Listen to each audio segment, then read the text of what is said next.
Financial freedom means something different to everyone, but for me, that meant reaching a certain level of net worth in my life that I felt comfortable never ever having to work for someone else again. So at age 28, I had reached that milestone. I had purchased 2 real estate properties. I had a good load of stocks and savings that I had kept and really prepared for that moment.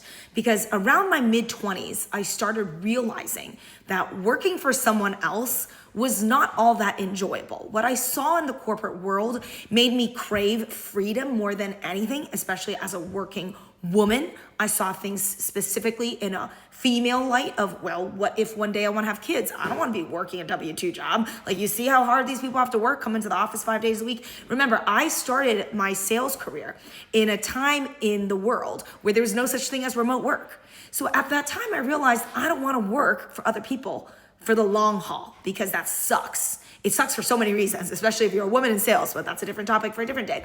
My point here is that dream of freedom drove me to seek it through financial means in terms of building up net worth.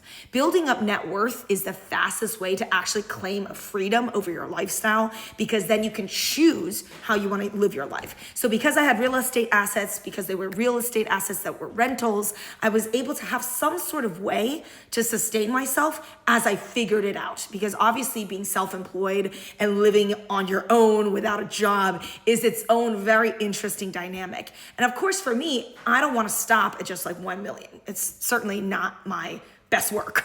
I have a lot more millions that I can make, potentially 7 to 8 figures, 8 to 9 figures by the end of it all, right? By the time I die, assuming I can live past the age of 70, I hope to be at least in the 8 to 9 figure range, right? To get to that range, obviously the first step is leaving behind a job. So for me, financially free means I can afford not to work, but that doesn't mean I'm gonna retire and sail off into a van.